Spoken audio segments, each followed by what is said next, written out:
So we're just stopping to grab some caches. More caches.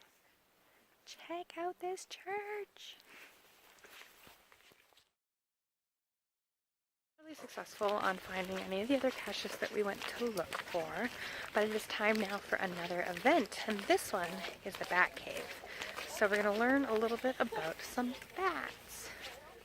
My name is Valerie. I'm the executive director for the Riding Mountain UNESCO World Biosphere Reserve, and so I'll talk to you a little bit about our bats and a little bit about the citizen science monitoring program that we have within the Biosphere Reserve itself. So some of you may never have heard about the Biosphere Reserve. Let's see how this works. There we go. So here's a picture, a map of the Biosphere Reserve. So the kind of green stuff, that's Riding Mountain National Park. The lighter green is what we would call our area of collaboration. So it's an area where we do a little bit more research and study. And then the yellower part, that's also the Biosphere Reserve. So we're 15,000 square kilometers. We are 29,000 people who live within the Biosphere Reserve. And so it's Riding Mountain National Park, the core protected area of the Biosphere Reserve, federally protected, and then the 12 municipalities that surround the park. We have, it says 651, we actually have 670 biosphere reserves in 121 countries throughout the world right now. What's interesting is that Canada is one of the only countries in the world that does not support its biosphere reserve. So, bats. What are bats? Anybody know what a bat actually is? It's actually the only true flight mammal that we have. So it's a webbed-winged true flight mammal. When you look at their anatomy a little bit further, you can see how closely related, right, that they are to people and to birds. So they have humeruses and radiuses and carpals and metacarpals and bugs, mosquitoes, you bet. So, well, it's kind of true, but bats are one of those animals that we have that eat between half and the same amount in weight of insects as their body. So if it were you or I and if you were 150 pounds, you would be, it's like eating 150 pounds of food in a day.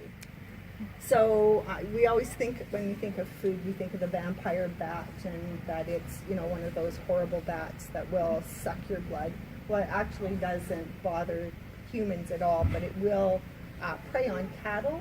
But it's usually when they're sleeping and they just make a tiny little slit and their saliva has enzyme in it that breaks down the blood and it makes it run a little quicker, and they lap it up kind of like a kitten laps up milk, and they'll drink about a teaspoon to 2 teaspoons of that. How many mosquitoes can a little brown bat consume in an hour?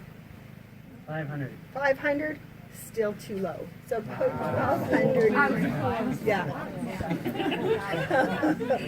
About 1,200 mosquitoes in an hour. And bats, of course, fly at night. They're nocturnal animals. They usually will start to fly at dusk. They'll come out between about dusk into an hour after. You'll see them flying out of your bat houses or your house or your attic or whatever it is they're coming from. There was one flying over when we just walked up there. Is that right? Yeah, awesome. Over there. Yeah, that's perfect. I love it. So they will fly for about 3 hours, foraging for insects or whatever it is that they eat. They'll come back to their roosting areas and roost, and then just before dawn, in 2 or 3 hours before dawn, they'll fly out again. Anybody take a guess at how many bat species we have in the world? So about 1,240 different species of bats. Most of them are found in and around the equator. We have 18 species of bats in Canada. That's it. So a little bit about bat babies. There's one there. They're just so adorable and cute, kind of like little mice, right? They're little babies.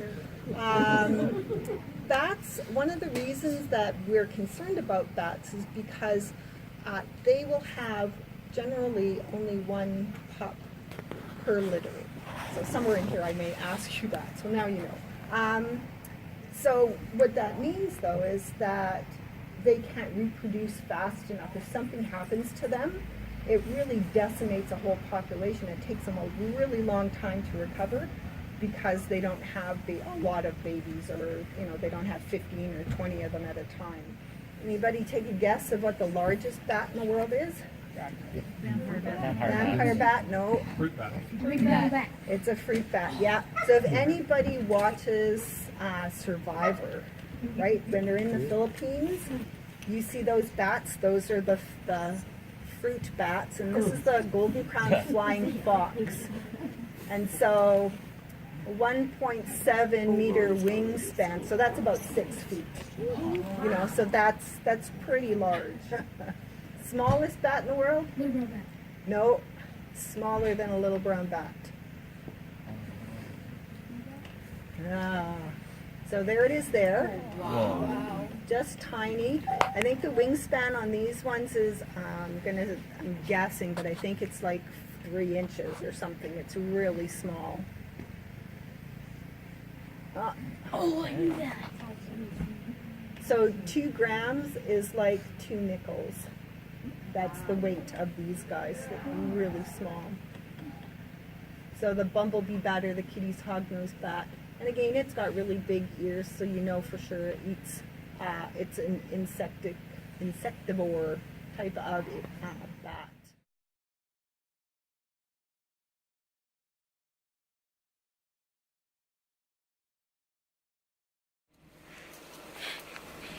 Maybe I'll stand in the light. Oh, there we go. So it's, sorry, vlogging, trying to get light here. So we finished the bat event and we're still out caching. We have 15 more we'd like to find, but I don't think we're actually going to find them all. It's kind of gotten a little dark. So, oh! My team found it.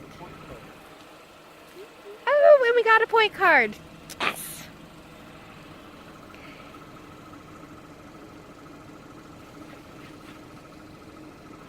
So yeah, we're gonna see how many more we can find tonight, but I don't think I'm gonna get very much footage.